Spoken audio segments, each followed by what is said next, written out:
Fala, Lucas do Bando, fala, Fiel, como é que vocês estão? Vocês estão belezinha, rapaziada? Basicamente aí, na verdade mais, né, de 24 horas depois da classificação épica do Corinthians para as finais da Copa do Brasil, voltamos aqui no canal aqui para falar um pouquinho sobre a coletiva do professor Dorival Júnior, né? Tem muito assunto para comentar aqui nesse dia, nessa segunda-feira, né, porque a final já está se aproximando, né, pessoal? Enfim, mas só para dar uma passadinha aí nos assuntos da semifinal, antes da gente embarcar com força aí, para falar sobre o Vasco da Gama, né, pessoal? Bom, o Dorival ele atribuiu o primeiro tempo ruim do Corinthians, né, com a falta de encaixe nos volantes do Cruzeiro, né? O Cruzeiro teve muito espaço com os volantes, conseguiu rodar bastante a bola. De fato, o Cruzeiro, quando ele tomou a posse de bola no primeiro tempo, ele começou a criar jogadas de fato, né? Começou a fazer jogadas com mais velocidade, né? O Dorival disse que a mudança que houve no Corinthians não foi só a entrada do Garro e do Ranielli para o segundo tempo, né? Inclusive o Corinthians volta do segundo tempo tomando um gol, né? Mas que foi por questão de postura. Eu acho engraçado essas respostas, né? Tipo assim, o time tava sem, o time tava sem postura, né? Não tava querendo jogar bola. A intenção mesmo era segurar 1-0, cozinhar o jogo ali no primeiro tempo. Sei lá, acho até um pouco engraçado essas situações, né? Ele comentou sobre o Garro e sobre o Ranielli, que os dois não tinham condições de jogar os 90 minutos, né? E que por isso eles ficaram no banco. Ele deu uma exaltada no Garro, né? Que o Garro é um dos capitães do time, né? Que por mais que ele não fosse iniciar, ele estaria à disposição para jogar. E foi interessante isso, né? O Garro entrou como uma boa opção para o segundo tempo. O Garro fez um excelente segundo tempo na minha maneira de ver, né? E falando sobre isso, sobre ter opção, o Dorival até mais uma vez falou sobre essa situação, né? Ele disse que no ano todo foi a primeira vez que ele teve opção até de fazer cortes de relacionados, né? Porque quando o cara vai fazer a convocatória lá, tipo, dos relacionados, né? Nem todo mundo que tá relacionado vai pro jogo, né? Aí tem os não relacionados e os reservas, né? Os não relacionados nem vão pro banco de reservas. Aí ele falou que foi a primeira vez que teve à disposição todo o elenco e principalmente ter toda a espinha dorsal da equipe, né? O pessoal perguntou, né? Falando sobre isso, né? Se o Corinthians deu sorte, né, com a questão do calendário que mudou, não sei se vocês lembram, né? Era para ter as partidas lá atrás, mas por conta da eliminação de Flamengo, Palmeiras e São Paulo, né, que eram os únicos que estavam na Copa Libertadores, todos os três caíram juntos na Copa do Brasil, teve essa possibilidade de diminuir o Campeonato Brasileiro, né, para no caso ajudar um dos três times que estava jogando na Libertadores para jogar depois o Intercontinental no final do ano, esse aí que o Flamengo tá jogando, né? E aí jogou os times da Copa do Brasil mais para frente, né? E ele falou, né, cara, só é aquilo, né? De fato, só vai saber se deu certo, se ajudou o Corinthians, né? Se o Corinthians foi campeão da Copa do Brasil. Mas de antemão, inicialmente, eu tinha visto com bons olhos, tá? É que depois o brasileiro do Corinthians foi patético, né? O Corinthians não conseguiu focar no Campeonato Brasileiro para poder fazer o Campeonato Brasileiro íntegro e depois focar na Copa do Brasil, né? Uma coisa de cada vez. Não, fez o Campeonato Brasileiro relapso, vagabundo, né? Mas, em contrapartida, teve todos os jogadores que estavam machucados naquele período depois de eliminar o Atlético Paranaense, né? O Memphis se machucou, o próprio Garros se machucou de novo, né? O Yuri Alberto. Esses caras todos se recuperaram, né? Ou parcialmente se recuperaram para encarar o Cruzeiro aí, né? Ele falou sobre o Yuri Alberto. O Yuri Alberto perdeu o pênalti mais uma vez, né? Ele falou que não se preocupa com isso, que o Yuri Alberto vai ajudar lá na frente, né? Cara, o Yuri Alberto, ele é um personagem... Ele é um personagem paradoxo, né? Porque eu acho que esse tipo de jogador igual o Yuri Alberto, nessa fase que o Yuri Alberto tá, né? O Yuri Alberto ou ele faz vários gols ou ele é tipo um bagrizão no jogo, né? Ele é muito a cara do Corinthians, né? Nesse sentido, né? E qual que é a cara do Corinthians, né? Cara, a torcida do Corinthians eu acho que é uma torcida justa. Ela pede comprometimento, ela pede raça, ela pede suor, ela pede que o seu jogador corra em campo. O Yuri Alberto, sem exceção, sempre entrega isso dentro de campo. Então, por mais que ele faça partidas ruins, e ele fez muitas partidas ruins, como por exemplo em 2023, né, que a gente queria matar ele, ao mesmo tempo quando o Yuri Alberto estava no banco, era melhor ter ele em campo, porque ele era um dos poucos caras que dava vida em campo correndo. Então é um paradoxo, da mesma forma que a gente fica puto que o Yuri Alberto perde vários gols, ele é um tanque de guerra, né? Ou um cavalo, igual o VP falava na época, né? Você pode ver que o maluco tá sempre correndo pra cacete, né? Dentro de campo e se matando em todas as vertentes possíveis, né? Então, eu acho que é um atributo muito legal do Yuri Alberto. Eu gosto dessa entrega, da parte tática dele, é fundamental. Se ele fosse um pouquinho mais matador, né? Às vezes ele tá vivendo um momento interessante, mas ele vive um momento assim que é foda, né? Perde gol, perde pênalti, né? Mas é aquela coisa, se você não tiver um jogador muito melhor do que o Yuri Alberto, é melhor deixar ele. Porque pelo menos vai correr, ele vai entregar a parte tática. Eu sei que parece pouco, mano, mas hoje em dia é bastante isso. E eu acho que ele tem um respeito da fiel torcida, tá ligado, mano? Assim como todos os outros muitos jogadores passaram pelo Corinthians que não tinham uma parte técnica tão boa, mas se apresentaram com muita vontade, né? Diferente de outros times que talvez isso não seja só necessário, né? Que seja da boca pra fora, dentro da torcida corintiana, dentro da fiel torcida, dentro do ambiente, né, do ecossistema que é o Corinthians, é o suficiente, sim. O pessoal respeita, sim. Há essa justiça dentro da torcida, tá ligado, mano? O Roberto vai ser titular factualmente aí contra o Vasco da Gama, né? Não só pela frase do Dorival Júnior, mas que de fato eu acho que ele tem um respaldo da torcida ainda, tá ligado, mano? Enfim. O Dorival Júnior também foi perguntar. É que eu acho que ele quis dar uma engabelada no repórter lá, que ele não quis. O repórter pergunta pra ele se ele é um dos principais treinadores da história da Copa do Brasil. E de fato é. É um tricampeão de Copa do Brasil, venceu com times distintos, né? Jogou em mais uma final de Copa do Brasil, não sei quanto tempo que não é eliminado, né? E aí ele quis tirar esse holofote dele, né? Até num gesto de humildade, mas ele levantou uma bola meio chata, né? Falando daquela questão dos técnicos brasileiros estão sendo desrespeitados, né? Que ele disse que se ele ou o Diniz, né? O técnico do Vasco da Gama, forem campeões da Copa do Brasil, apenas técnicos brasileiros vão levantar títulos importantes esse ano, né? O Felipe Luiz já foi campeão da Copa Libertadores e do Campeonato Brasileiro, e agora eventualmente algum brasileiro vai também ganhar a Copa do Brasil, que seria no caso um ressurgimento aí dos brasileiros, né?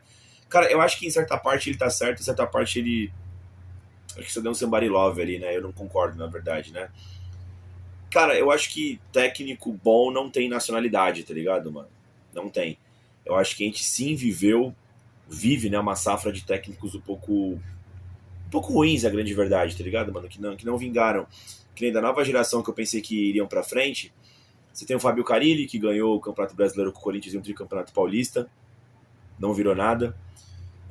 O Thiago Nunes, que ganhou uma Copa Sul-Americana, uma Copa do Brasil com o Atlético Paranaense.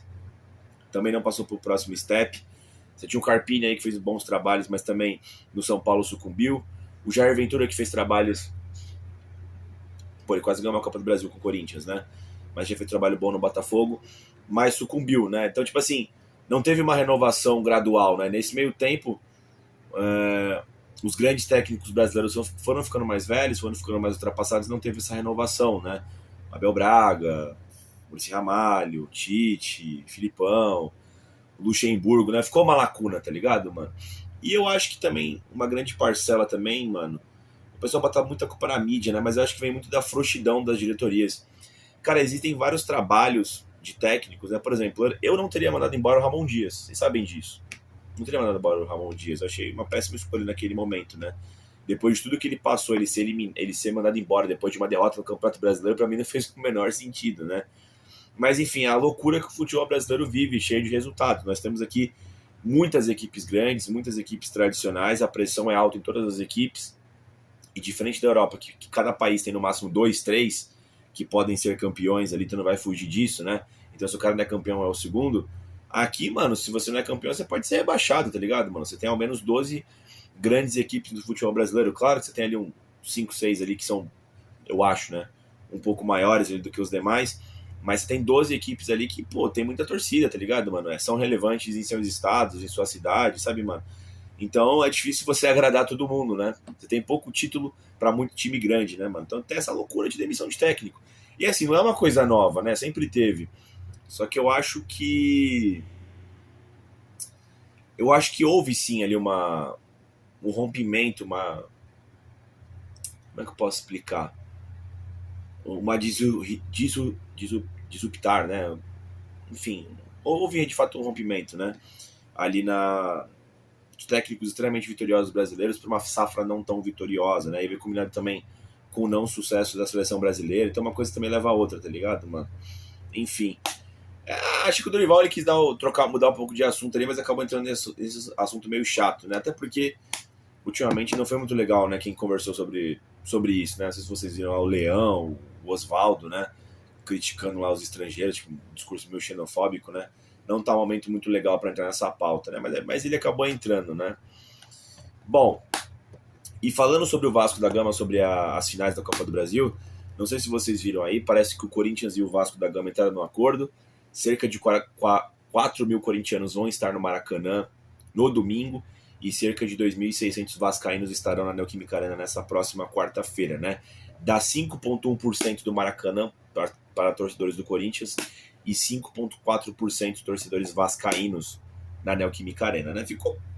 Não entendi porque houve essa diferença, estava vendo que teve uma questão ali com o BEP lá, né? Que é o batalhão lá especializado em partidas de futebol, esportivas, né? E tem o histórico, né, das torcidas rivais, né, do Corinthians e do Vasco da Gama.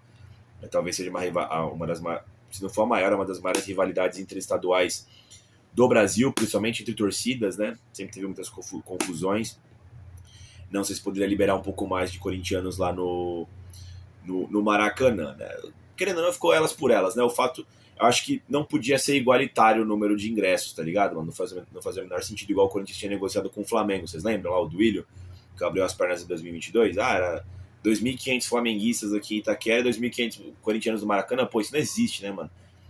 Era uma porcentagem muito menor, né? Mas, enfim, os ingressos prometem estar salgados, né, para o jogo de volta lá no Maracanã. Cara, queria muito ir, mas acho que vai ser praticamente impossível agora também com o cadastro biométrico, né? Fica complicado. Provavelmente, eu acho que o Corinthians vai comprar a carga de ingresso, né? Uma parte vai para as organizadas e a outra parte vai para o fiel torcedor, e quem tiver 120 pontos, 100 pontos vai pegar esses ingressos, e como é final, certeza que a Fiel vai pegar logo isso aí, né? Então, para quem for pro Maracanã, acho que vai estar uns 300 conto, parece, né? Os ingressos lá para a grande final, né? A finalíssima aí dessa decisão entre Corinthians e Vasco da Gama, né? E, cara, falando... E os ingressos aqui de Itaquera já estão à venda, né? Eu já peguei já o meu hoje, e amanhã também abre para 20 pontos ou mais, né? E depois para quem tiver de implante no fiel torcedor também, se sobrar no ingresso dos Corinthians para quem não for FT, né, pessoal? E outra coisa que eu queria falar com vocês, mano, eu não sei se vocês estão sentindo isso, tá? Essa classificação épica do Corinthians contra o Cruzeiro, da forma como foi, eu acho que precisaria pelo menos de uma semana para digerir, tá ligado, mano? Pra ficar gostoso, sabe, mano? Tipo, pô, hoje foi da hora pra caramba e trabalhar, tá ligado, mano? Tava radiante, qualquer corintiano tava brilhante, radiante, né? Fazendo as suas atribuições mundanas, né? Mas sabe o que me lembrou? Não sei se vocês vão se lembrar, o Campeonato Paulista de 2018 foi num domingo que a gente perdeu pro São Paulo, se eu não me engano, no Morumbi por 1-0. Aí na quarta-feira, a gente pegou e já jogou contra o São Paulo e Itaquera, devolve 1-0, vai pros pênaltis, o Cássio pega 2 pênaltis dos Tricas lá, a gente elimina os caras, e no domingo, depois daquela classificação épica, já tinha o Palmeiras já, a gente acaba perdendo o jogo em Itaquera, depois vocês já sabem, né, o gol do Rodriguinho, uma semana depois, lá na Ananias, a gente consegue ganhar o título lá no Chiqueiro, né. Então, pra falar pra vocês a verdade, eu tô com essa dose de adrenalina ainda, que eu precisaria de mais alguns dias pra poder... Não que eu não estou focado na final, não é isso, mas pra poder ser mais prazeroso, entende? Tipo assim, é uma dose de adrenalina muito grande e, pô, na quarta-feira você já tem final, tá ligado, mano? Você não pode nem curtir muito. Hoje e acabou, mano. Amanhã, terça-feira, você já tem que estar pensando no Vasco da Gama, tá ligado, mano? Eu falo isso até pelos jogadores, mas principalmente pela fiel torcida. Eu tô me sentindo muito a mesma vibe que foi em 2018, tá ligado, mano? Não sei como é que vocês estão se sentindo, assim, pela complexidade dos jogos, pelo tamanho das partidas, né? E por como foi as classificações. É claro, uma Copa do Brasil hoje em dia tem mais peso do que um Campeonato Paulista, mas naquele momento a gente bateu no São Paulo numa semana, e a outra foi no Palmeiras, tá ligado, mano?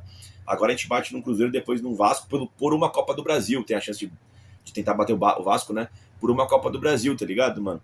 Então assim, é uma carga de adrenalina muito alta, né? Mas enfim, queria também saber isso de vocês. Acho que é isso, pessoal. É isso, foco total na Copa do Brasil, finalíssima aí contra o Vasco da Gama. Esperamos que a gente possa fazer um excelente jogo contra o Vasco na quarta-feira, 21h30.